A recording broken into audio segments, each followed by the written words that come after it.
చాలా తక్కువ ఏజ్‌లో సర్వీస్ నుంచి రిటైర్ అయిన సోల్జర్స్‌ని చాలామంది గమనించి ఉంటారు. చాలామందికి ఈ ఆలోచన కూడా వచ్చి ఉంటుంది. ఇంత తక్కువ ఏజ్‌లో రిటైర్ అవ్వడానికి కారణం ఏంటి?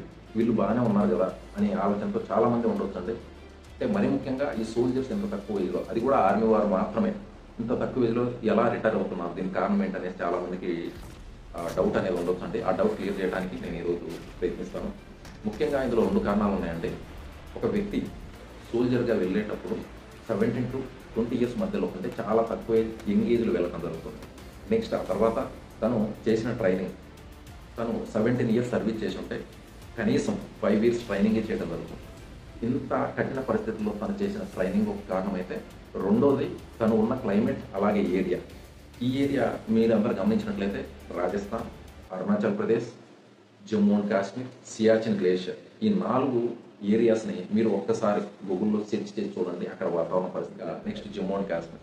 జమ్మూ అండ్ కాశ్మీర్ పరిస్థితి సీఏ ఆప్స్ ఏరియా. మీకు అందరికీ తెలిసిందే.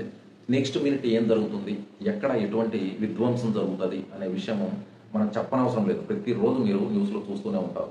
అక్కడ ట్రైనింగ్ అనేది కూడా విపరీతమైన ట్రైనింగ్ చేయాలి. అక్కడ ఒక సోల్జర్ సర్వీస్ చేయాలంటే. ఆ పరిస్థితుల్లో తను చేసే ఆ సర్వీస్ అనేది చాలా డేంజరస్‌గా. సియాచిన్ గ్లేషియర్ ప్రపంచంలోనే అత్యంత డేంజరస్ టెర్రైన్ ఏదైనా ఉంది అంటే అది సియాచిన్ గ్లేషియర్.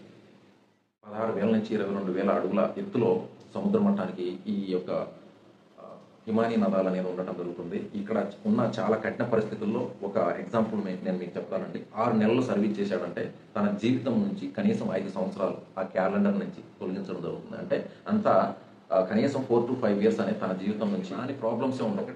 అంటే బాడీలో ఈ పార్ట్ పనిచేస్తుందా లేదా అనే డౌట్ కూడా రావడం జరుగుతుంది. అందువల్లనే అక్కడ ఉన్న పరిస్థితుల కారణంగానే ఎట్టి పరిస్థితుల్లో తనకి 2 మంత్స్‌కి ఒకసారి సెలవు అనేది తప్పకుండా ఇస్తారు. క్లైమేటేషన్ అనేది తప్పనిసరి. అంత దారుణమైన కఠిన పరిస్థితులు ఉంటాయి అక్కడ. ఈ పరిస్థితుల్లో తనకి రిటైర్మెంట్ ఇవ్వడానికి తనకి ప్రమోషన్స్ అనేవి టయానికి రాలేదు అంటే కూడా తను ఈ 17 ఇయర్స్‌లో రిటైర్ అయ్యే అవకాశం. ముఖ్య కారణాలు వారికి ప్రమోషన్ టైంకి రాకపోవడం కూడా ఒక కారణంగా చెప్పవచ్చు. సో ఫైనల్‌గా అతనికి హెల్త్‌కి సంబంధించి ఒక కారణం అయితే, అతను పడిన కష్టాల గురించి. రెండోది తనకి ప్రమోషన్ టయానికి రాకపోవడం ఒక కారణం. అలాగే మన మన ఏదైతే రూల్స్ అండ్ రెగ్యులేషన్స్ ఏవైతే పెట్టారో, మినిమం ఒక సోల్జర్స్ 15 ఇయర్స్ లేదా 17 ఇయర్స్ సర్వీస్ చేసి రిటైర్ అవ్వచ్చు అని చెప్పేసి ఒక రూల్ అనేది పెట్టడం జరిగింది. అతను అక్కడ ఒక్కసారి వెళ్ళి రిపోర్ట్ చేశాడు బెటాలియన్‌లో అంటే 24 గంటలు ఆర్మీ అండర్‌లో, ఆర్మీ కంట్రోల్‌లో ఉన్నట్టే. అంటే 24 గంటల్లో ఈ మినిట్‌లో ఈ పని చేయాలి అంటే ఎట్టి పరిస్థితుల్లో చేయాల్సిందే. ఆ విధంగా తను ట్రైనింగ్‌లో శపథం చేసి ఉంటాడు.